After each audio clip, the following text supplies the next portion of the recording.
few years ago, I was looking into the deep history of Northern Europe, specifically the region we now call Finland. If you stripped away the dates and the names of the locations, you'd swear you were reading a modern intelligence report from a conflict zone in sub-Saharan Africa. There were these distinct groups, the Hamians, the Karelians, the Savonians, who lived for centuries in a state of constant grinding friction. It wasn't civilized warfare. It was a cycle of raids, blood feuds, and fluid borders where loyalty to the clan was the only thing that kept you alive. One specific account described a village being razed to the ground over a livestock dispute that had lasted 3 generations. To a modern observer, it looks like total chaos, the kind of tribalism we usually associate with a failure to progress. Twist. We look at Finland today and see one of the most stable, peaceful, and advanced nations on Earth. We like to think they reached that point through a collective moral awakening, as if they simply decided one day to be better. We see the headlines coming out of Nigeria or Ethiopia, and we use words like timeless or primitive, as if those conflicts are a permanent cultural condition that the West somehow outgrew through superior values. But when you look at the actual mechanics of how those European tribes finally stopped killing each other, the reality is much colder. It wasn't a sudden burst of peace. It was the imposition of raw authority. The state moved in with taxes, courts, and a monopoly on violence. They didn't ask for unity, they forced it. It leaves you with a haunting question. What if the violence we see in Africa today isn't a sign of cultural backwardness at all? What if what we're witnessing isn't a failure of progress, but the violent, necessary birth of the state, the exact same historical process Europe went through, only this time it's playing out in real time under the unforgiving lens of a global microscope? Yeah. I mean, when you put it like that, it's a genuinely chilling comparison. Because it just strips away all the layers of, moral judgment we usually put on these stories. Absolutely. You see a headline about a militia in, say, the Sahel, and the immediate word is barbarism or savagery. Right. But then you look at the actual consolidation of, the Swedish Empire or the very formation of Finland itself. The mechanics are the same. It's the raw friction of centralizing power. And that's the thing that really hit me. That's the core idea that got me pulling all this research for today's deep dive. We look at tribalism, and we see it as a kind of cultural flaw. The character defects almost. Exactly. But if you look at it structurally through the lens of history, it seems much more like a phase. It's what happens before one group finally wins, before one group manages to monopolize force. And that's the key phrase that has to be the anchor for this whole conversation, the monopoly on violence. Max Weber's definition. It's the only one that matters, really, if you don't have it. I mean, if you cannot be the only one inside your borders who gets to legitimately use force, then you don't have a state. You just have a map. You have a geography with people in it. And what you're seeing in what we could call the unfinished state, whether it's West Africa or anywhere else, it's the contest, the violent, bloody contest to establish that monopoly. We've got so much to get through on this. We're going to touch on Nigeria's power grid, East Asian bureaucracy, and even why elections sometimes make things worse. A packed agenda. But I want to start with the physical reality of it all. To talk about government as this abstract thing, a social contract. But in so many places, the lack of a government is a hard industrial fact. Oh, it's absolutely physical. It's steel and concrete, or the lack of it. So I came across this account from a logistics guy, a manager working in a West African port city. And the picture he paints is it's almost suffocating to read. He says, imagine a huge container ship. It's just sitting there, idling off the coast in the heat. It's been there for 3 weeks. Yeah. Engines just humming away, burning thousands of gallons of fuel just to keep the refrigeration units running. So there's perishable stuff on board. Grain, frozen fish, medicine, millions of dollars of cargo. And you look out at the city and the port cranes are just still frozen against the skyline. And this isn't like a dock worker strike? But no, it's not a strike. The port manager is in his office. He can see the ship and he's watching all this cargo just rot. He's completely powerless. Why? What's the holdup? The main highway, maybe 10 miles inland. It's the only real artery connecting this massive port to the rest of the country, and it's effectively blocked. Blocked by who? No, it's controlled by 3 different local tax collectors. Tax collectors in quotation marks. Big quotation marks. Basically, guys with guns. One group from a local clan controls a key bridge. Another group controls a major intersection. A third one controls the warehouse district just beyond that. So to move one container, you have to pay off 3 different warlords. So you have a central government, right? It has a flag. It has a nice building for the Ministry of Transport. It's got a seat at the UN. It has all the official stationery. It has the letterhead. But the Ministry of Transport cannot get a single truck past that bridge because a local strongman and his crew are charging a toll. The state's authority ends 10 miles from the port. And because of that, the port stops working. The ship idles. The grain rots. The price of bread in the capital city doubles. Oh, and this manager's final point was the most chilling. He said in that kind of environment, infrastructure, a highway, a power grid, it's not just an engineering project. It's a statement. It's a manifestation of the state's ability to punish sabotage. If you cannot kill or jail the people blocking the road, then for all practical purposes, the road doesn't exist. That is the physical output, is real power doctrine in a perfect, brutal nutshell. We can get lost in spreadsheets, GDP figures, World Bank rankings. Ease of doing business. Track. The real test of state power is, can you move a box from point A to point B without paying a bribe to someone who isn't the state? And if the answer is no, then your state is just a story you tell foreigners. Which brings us, I think, to the most powerful case study in this whole stack of research, the Nigerian power sector. And I mean, this is supposed to be the giant of Africa, huge population, incredible oil wealth, this massive dynamic pool of human capital, and yet the national grid is a running tragedy. It's the ultimate example of this unfinished state. And to get it, you really have to look at the history. Everyone's heard of NEPA, the National Electric Power Authority. The old joke was that NEPA stood for never expect power, always. It was a classic state-run monopoly, totally vertical. They owned the power plants, the transmission lines, the transformers on your street, everything. And it was legendarily corrupt and inefficient. It was a patronage mill, a way to give jobs to your supporters. So by the early 2000s, the big global idea, pushed hard by the World Bank and the IMF, was reform. Neoliberalism 101. The standard playbook. The state is incompetent, so you get the state out of the way, you unbundle the monopoly, you privatize the pieces, and you let the magic of the market fix everything. This led to the big handover in 2013. They broke NEPA up into Gencos, the generation company. And Discos, the distribution company. Right, and they sold these assets off to private investors. The theory was beautiful, right? These private guys come in, they bring money, they fix the old turbines, they install meters for every customer, and presto, you have a grid that works. I mean, it worked in theory in other places. The UK, Germany. But just look at the data from Nigeria. In 2012, so right before this privatization really kicked in, the country's peak power generation was about 4,500 megawatts. Which is already, shockingly low. For 200 million people, South Africa has a quarter of the population and generates 10 times that much. It's abysmal. It's abysmal. After privatization, after all the private capital and supposed efficiency came in, the power generation didn't go up. It went down. It went down. By the late 2010s, it was struggling to even hit 3,500. Sometimes it was below 3,000 megawatts. And the grid collapses, the total blackouts became more frequent, not less. Way more. In 2019, the entire national grid just collapsed, a total system failure, more than 10 times. So the obvious question is, why? The market is supposed to be efficient.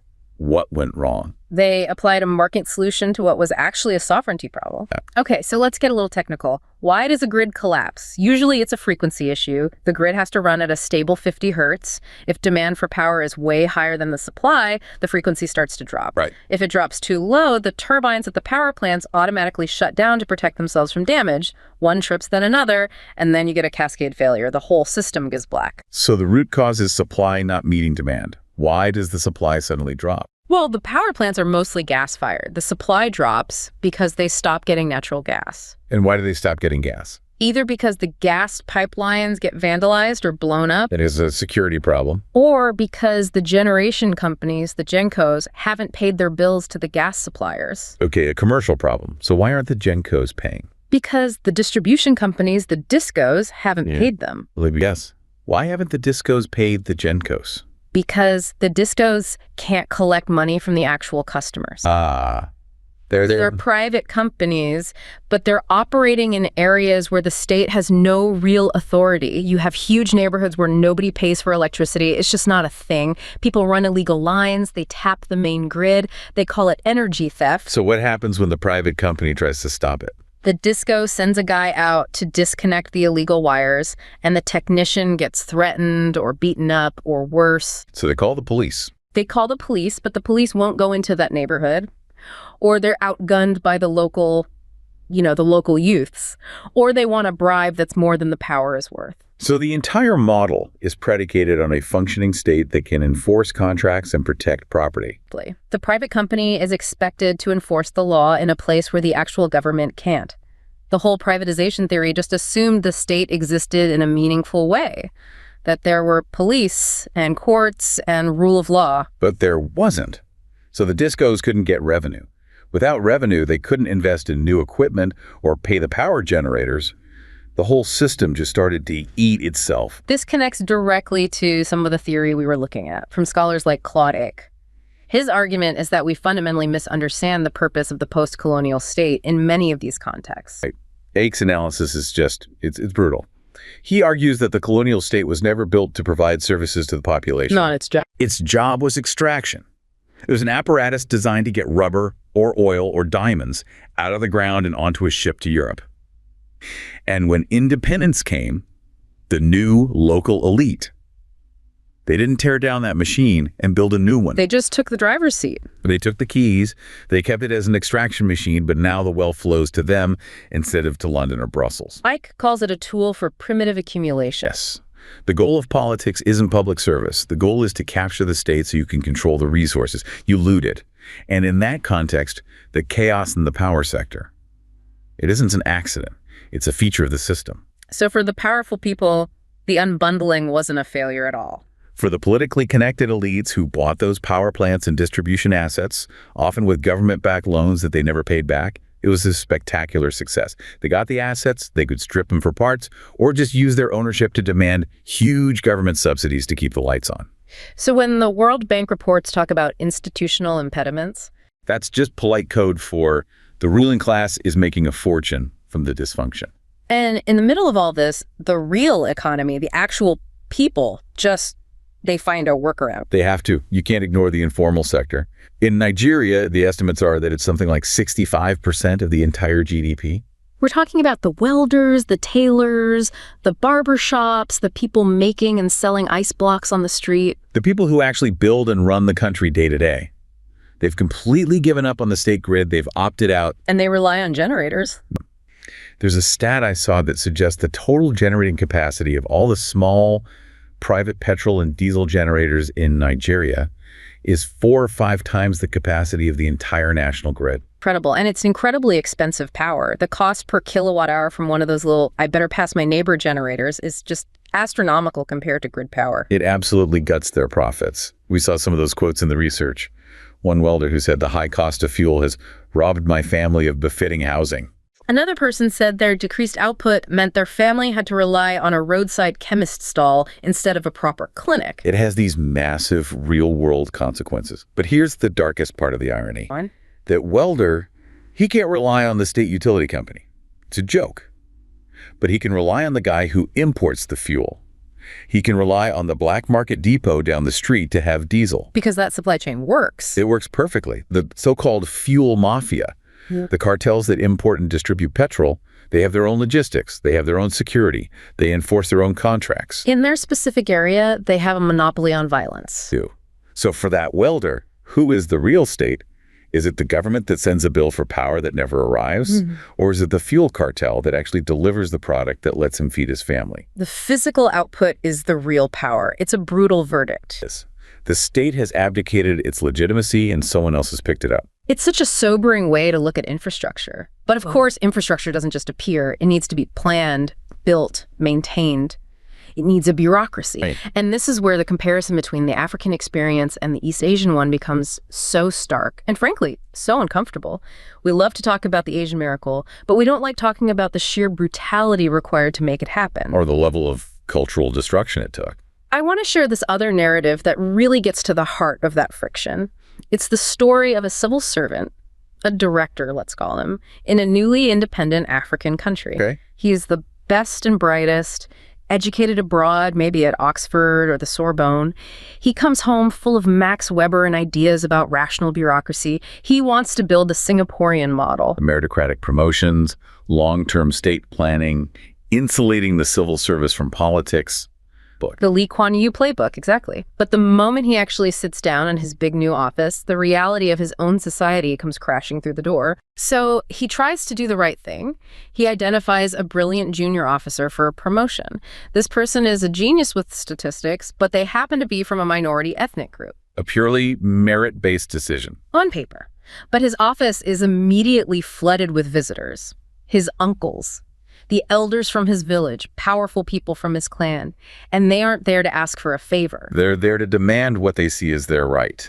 They say, we paid your school fees, our community supported you, now you are the big man. This office, this power, it belongs to us. It's the ultimate loyalty test. And they demand he hire his cousin, who can barely read. They demand he steer a construction contract to a company owned by the village chief. To the director, this is pure corruption. It's nepotism. But to them, his refusal is the real crime. His refusal is the great betrayal. He's a traitor to his kin. He is abandoning the only social safety net that kept them all alive through famines and wars. He is a Klansman first, a bureaucrat second. And that is the absolute tragedy of the unfinished state. He's trying to operate by one set of rules in a society that is still governed by a much older, much deeper set. And the really sharp point of comparison is that in East Asia, in China, in Japan, in Korea, the state figured out how to crush those uncles centuries ago. This is where we have to bring in that research from Ishikawa, comparing the Japanese model to the African reality. And he uses Weber's concept of patrimonialism as the key. Let's just define that really clearly for everyone. So patrimonialism is basically when a ruler treats political authority like it's their own private property. The state is the family business. Exactly. The national treasury isn't public money, it's the king's personal wallet. Government officials aren't public servants, they are the king's personal staff. And he gives out positions of power as gifts to his loyal followers and family. So in our director's story, the uncles are operating on pure patrimonial logic. You have the power, so you distribute it to your people. 100%. And the Western model assumes you can just, pass a law against this. You write a constitution that says nepotism is illegal, and you think the problem is solved. But East Asia didn't just pass laws. They built ruthless, deep, structural machines designed specifically to destroy the clan's influence over the state. And the classic example in China is the Kiju, the Imperial Civil Service exam. We really cannot overstate how revolutionary this was. For more than 1,300 years, the main path to real power in China wasn't your bloodline. It was passing this exam. And it was famously incredibly difficult. It was a meat grinder. People would dedicate their entire lives just studying the Confucian classics. They'd be locked in these tiny, isolated cells for days on end, just writing essays. The failure rate was astronomical. Something like less than 1% of people passed. But think what that does to a society over centuries. It means if you're a powerful local landlord or even a warlord, and you want your son to have influence in the government, he has to pass the test. And if your son is an idiot, he fails. And the emperor sends a complete stranger, a brilliant scholar from 500 miles away who did pass, to come and govern your province. It creates a class of bureaucrats whose loyalty is to the central state, to the emperor, not to their local clan. It completely severs that link between local power and state power. It creates this meritocratic buffer against nepotism. And then if we jump forward to Japan in the 19th century with the Meiji Restoration, it's like an even faster, more compressed version of this. Absolutely. The Meiji reformers knew they had one choice: centralize and modernize or get colonized by the West. So they acted with extreme prejudice. They abolished the entire samurai class. They didn't phase them out. They just ended them. Crushed the rebellions when they fought back. And they built a powerful, insulated central bureaucracy, the forerunner to the famous MIT, the Ministry of International Trade and Industry. This is what Chalmers Johnson called the developmental state. The research talks about this tripod structure. You have the ruler, the bureaucrat, and the subject. And notice who's not in that tripod. The local clan, the uncles, the tribe. They've been written out of the equation. In that system, the bureaucrat's job is to manage the subject on behalf of the ruler for the good of the state. And that bureaucrat is insulated. In Japan's high growth period, the guys at MITI could make decisions that were incredibly painful for certain parts of society. Like letting an entire industry die. They could let the coal industry collapse to pour resources into steel. They could hold down wages to make exports cheaper. They had the power to ignore popular opinion. They could ignore the uncles. They could ignore the uncles, the unions, and often the voters. That's what Peter Evans calls embedded autonomy. They were embedded with industry, always talking to Toyota and Sony, but they were autonomous from them. They couldn't be captured. Okay, so let's contrast that directly with what the research calls neo-patrimonialism in many African states. Right. Neo-patrimonialism is this hybrid monster. You have the neo part, which is all the modern window dressing. A parliament, a Supreme Court, a constitution. But the underlying logic, the way the machine actually works, is still patrimonial. So the president is effectively a paramount chief, just one who flies in a private jet. Structurally, yes. This is the whole issue with presidentialism in Africa. The power is so concentrated in one person. And because the other institutions are so weak, that president's political survival depends entirely on buying loyalty. Which means he has to distribute state resources to his key supporters. He has to hire the uncles. He has to give the contracts to his clan. If he doesn't, his support coalition falls apart and he gets overthrown. So the bureaucracy itself is not a tool for governance. It's a resource to be plundered. The Ministry of Agriculture isn't there to improve crop yields. It's there as a pot of money to reward the president's ethnic base. And this is why you can't just copy-paste the East Asian model. You can import the organizational charts, but you can't import the insulation. There's a really controversial point in the research on technocrats versus tipping points. It basically argues that East Asia's success in long-term planning, like their massive shift to nuclear power or green energy, Was only possible because they excluded the public from the decision. That's the uncomfortable truth, isn't it? In Japan, it was the Iron Triangle. The top bureaucrats, the ruling party politicians, and big business. They decided policy behind closed doors. They didn't hold endless town hall meetings. There wasn't a process where every little village could veto a new power line because it spoiled the view. And we, in the West, we criticize that relentlessly. We call it undemocratic, opaque, unaccountable. Effective. It's what prevents the port manager scenario from happening. In a weak state, the government is too permeable. It can be held hostage by anyone and everyone. The uncles can block a promotion. The local militia can block the road. In the developmental state, the state has the power to say no. For the good of the nation, the road is going through and that's the end of it. It's this fundamental tension between giving people a voice and ensuring basic function. And if you prioritize voice before you've even established function, the result is almost always paralysis. Which brings us, I think, to the third and probably most explosive part of this whole deep dive, the idea of democracy. Or, more specifically, the danger of what you could call premature democracy. Right, because if you look at it, the West's primary export to the developing world today, it's not machinery anymore, it's the election process. We export the ritual of voting. And I want you to picture this scene because it plays out over and over again in what we call fragile states. You have a small village in a remote province. The international community has poured in millions of dollars. They've flown in the special see-through ballot boxes, the election observers in their blue vests. There's a woman who has stood in line for 8 hours under the hot sun. She finally gets to the front. She dips her finger in that purple indelible ink. The great symbol of democratic participation. She casts her vote. The observers take notes. And their report goes back to the UN. The election was conducted peacefully and according to international standards. The success story.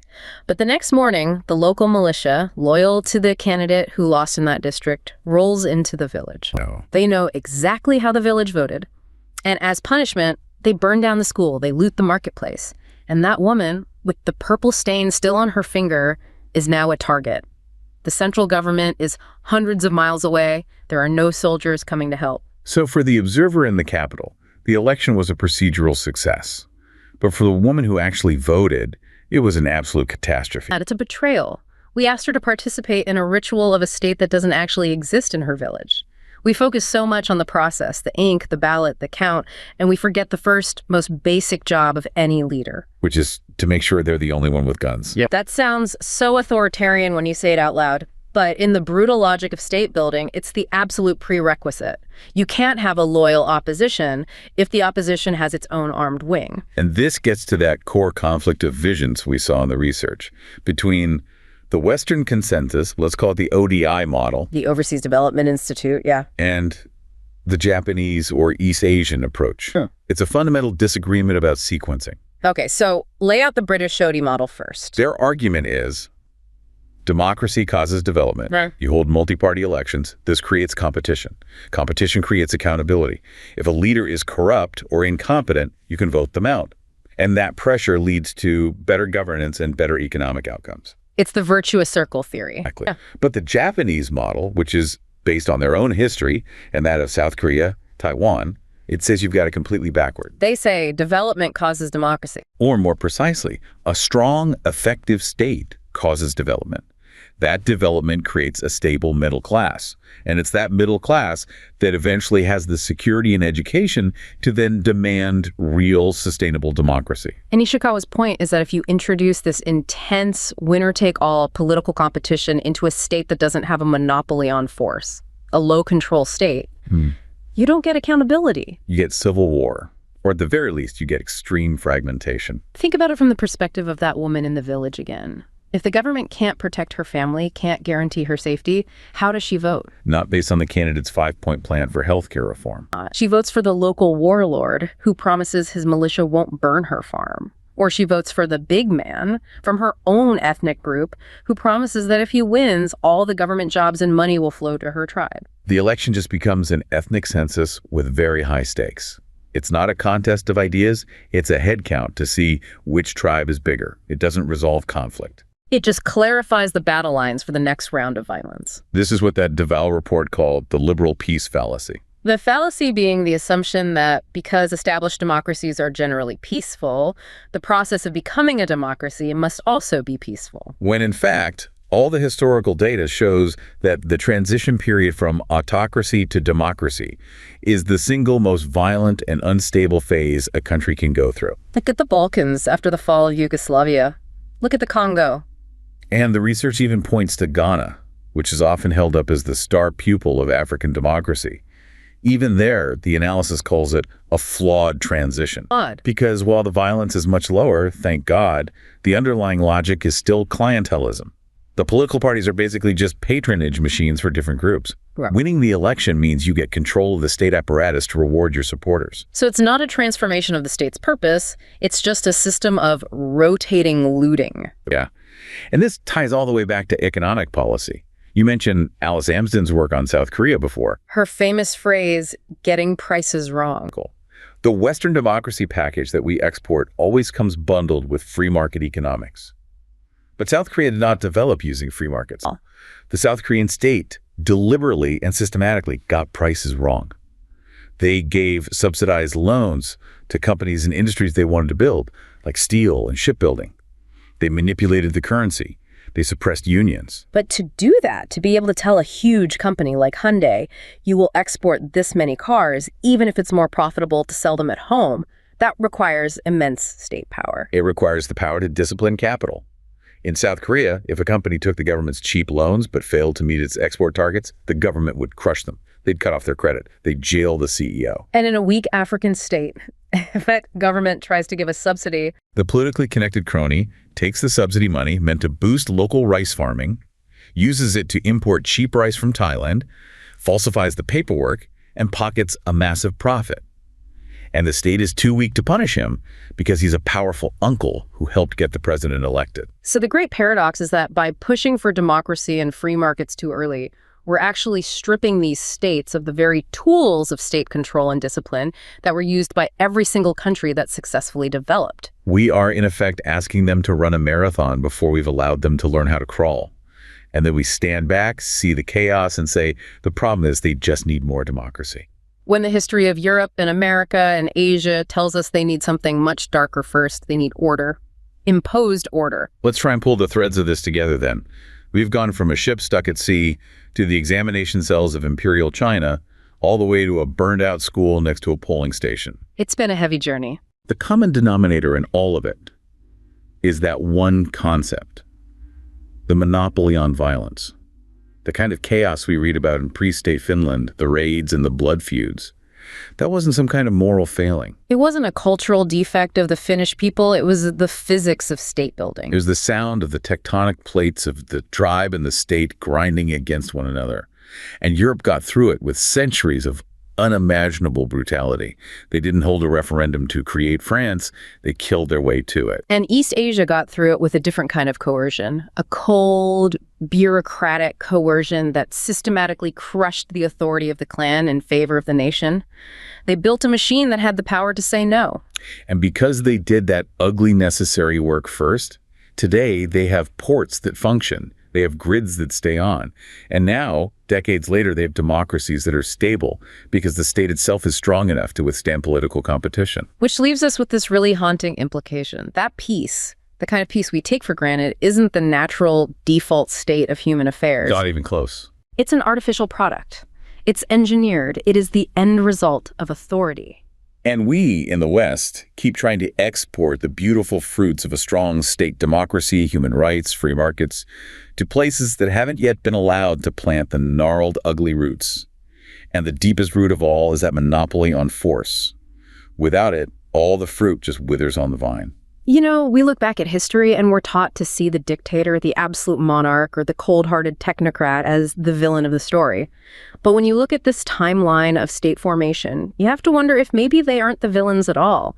Maybe they're just a necessary, violent, and ugly stage you have to pass through. And by insisting that fragile nations skip that stage, by demanding they have the purple ink on their finger before they have a police force that works, we might, with the very best of intentions, be doing nothing more than prolonging the chaos. It's the hard lesson of history. Order has to come before justice. It's not a pleasant thought, but it seems to be the truth.